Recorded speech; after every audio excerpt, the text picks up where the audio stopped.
I don't believe I've ever seen a field storm that fast in my entire life because Virginia just upset number 8, I believe it is, Florida State in Charlottesville. Massive win for Tony Elliott and his program. They actually go to 4-1 overall, 2-0. I believe they're 2-0 in the ACC. So I said 2-0 in the ACC, but they have a loss. Excuse me, they have a loss to NC State. I don't know if they're not counting that, but anyway, on ESPN, they're saying that they're 1-0 in or 2-0 in the ACC. So I don't know if they're not counting that NC State game as a conference game for some reason. But anyway, who cares? Virginia just beat Florida State in a wild game. Florida State drops to 3-1, 0-1 in the conference. They're playing Miami next week. I want to start off by saying this. Congrats to Virginia. I had some Virginia fans come on here and say, hey, look, we're averaging so many points per game. And I discounted you. And the reason I discounted that is because you did against some really bad football teams. You ran up ran up the score on Stanford, Bill and Mary, and Coastal. But the way that you make believers out of people, the way you say, hey, we're better than just beating William and Mary, is by going out and beating Florida State. Now, do I believe that Florida State had proven themselves to be a front runner for the national championship? I've already said this. No. But they're especially after last year, definitely a much improved team. And then, of course, beating Alabama the way they did, you just can't help but look and say, until they prove me wrong. Coming into this game, Florida State was a 6.5-point favorite. I thought that was a little low, and now I see why. But Virginia ends up winning this ball game in an ugly game. And again, Florida State and Virginia doing way better than my Clemson Tigers. Clemson's just in a come apart. With that said, I was not impressed with either defense. If either one of these teams moving forward, plays a team that can come out and stop them and keep them from scoring 30-plus points, they're going to lose because their defense can't stop anyone. And so this is a high-scoring affair. If you look at the quarterback stats between both guys, they threw 5 interceptions. So this is not a game that you would step back and say, oh, man, the quarterback play was just amazing. It really wasn't. I mean, Castellanos threw for 254. He was 18 of 32, 1 touchdown, 2 interceptions. Chandler Morris, 26 of 35. Nice percentage, though. 2 touchdowns, 3 interceptions. So if you're looking at this game from just looking at it from an outsider like myself looking in, it was not a pretty game. If you love offense, this was your game. This was your game for offense. People slinging the ball around, running up the score, going into overtime, and so on. But at the end of the day, if either one of these teams ends up playing someone with a defense, I don't think that their defense could stop the other team. So, but right now that really doesn't matter. Virginia wins 46-38. And there's just something about them playing Florida State in Charlottesville that there's some magic there. Now, it had been 20 years since they had last beat the Seminoles in Charlottesville, if my memory serves me correct. And that's really cool. That's a really cool thing to talk about and look at. And I know Charlottesville has to be buzzing. Tony Elliott has not had the easiest road during his coaching journey at Virginia. We know about the tragedy that happened a couple of years ago. But overall, I mean, it wasn't the Virginia that I grew up watching with the Barber twins and, some of those teams in the early 2000s. But just to see them come out and do what they did, even with all the mistakes, it was really, really impressive.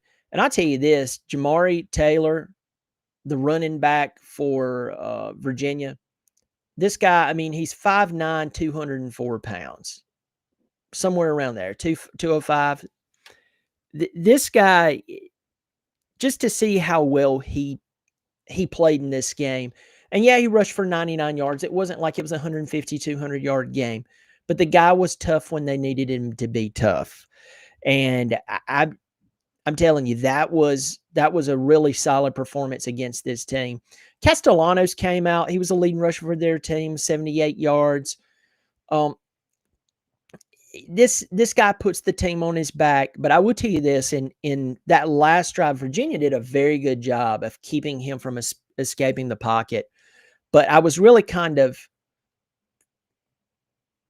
taken back by how he just kept going back and back and back and back instead of just either getting rid of the ball, saving some time, or whatever. But he would just keep running back, and he threw it, and that ended up costing them at times. So anyway, Florida State losing this game. As I said, they have Miami next week. Virginia, who does Virginia have coming up? Well, they have Louisville on the 4th. They have them next week. It's already October, y'all. Then they'll play Washington State, North Carolina, California, Wake Forest, Duke, and Virginia Tech. Here's the thing about the schedule. If you can get past Louisville, even if Louisville is a loss, you have a very winnable schedule from that point on. So this Virginia team, even let's say they drop 2 more games. Let's just say they drop 2 more games for some reason. I mean, this Virginia team could win. What? They have 7 games left. I mean, they could win 9 regular season games. I mean, the schedule is in their favor. And after what I saw with them offensively, I think that they could definitely do it. The problem with them, again, is if they meet someone who can just stop them for a little bit, I don't think their defense can stop anyone that has a decent offense. Florida State on the other side. Let's talk about who they have coming up. As I said, next week was supposed to be a massive top 10 matchup between them and Miami. Virginia just ruined that. But they play Miami. After that, they play Pittsburgh, Stanford, Wake Forest, blah. Then in November, they're playing at Clemson. We know that means nothing anymore. They play Virginia Tech, NC State, and Florida. There's a really good chance that if they just regroup after this, even if they lost next week, they could very well have a 10-win season. They definitely could have a 10-win season. But right now, after tonight, it's definitely looking like Miami is the clear leader in the ACC, followed by Georgia Tech, until Georgia Tech comes apart or until Miami comes apart, and then it becomes a free-for-all. But congrats to Virginia. They did what they did. It's just going to be interesting to see how they respond after this and not allow this moment to get like too big for them. Florida State, on the other hand, same thing. You lost. You went in. Your defense couldn't stop a good nosebleed. Couldn't. And this Virginia team did lose to NC State. So you have to come to the point that you've got some holes, especially on the defensive side of the football, that you're going to have to figure it out, because the offense is putting up enough points. When you go out there and you put up 38 points and you still lose the football game, that means that you have some problems on defense. And this was not to, no offense, Cavalier fans, this was not to Georgia or Ohio State, or this is a Virginia team who's still getting its footing, who very well could fall apart after this and lose, a bunch of games and goes 500, So I think that especially on the defensive side of the football, they're going to have to bring it together. They're going to have to pull it together if they really want to do anything worthwhile. I'm going to get into the comment section real quick, say hello to people, then I'm out of here. Got Rustastic in here. How about that? That is right. That was a crazy game to watch. I love everyone. Tony is building something at Virginia. Well, If he keeps on this path, he definitely is. Patrick, Tony really proves again he's a good coach when he has another OC calling plays.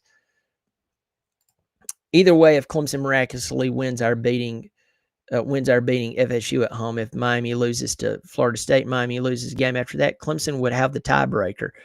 Patrick, you're really you're really pulling. You're really hoping the Tigers can get into a place their program wants to correct itself. They probably don't need to until they fix some issues on the inside. They probably don't need to be near an ACC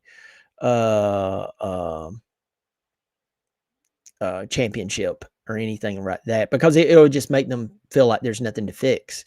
But anyway, y'all take care of yourself. If you haven't subscribed, if you love talking college football, I hope you'll subscribe. I'll be talking about the games tomorrow. I've also previewed some games up to this point.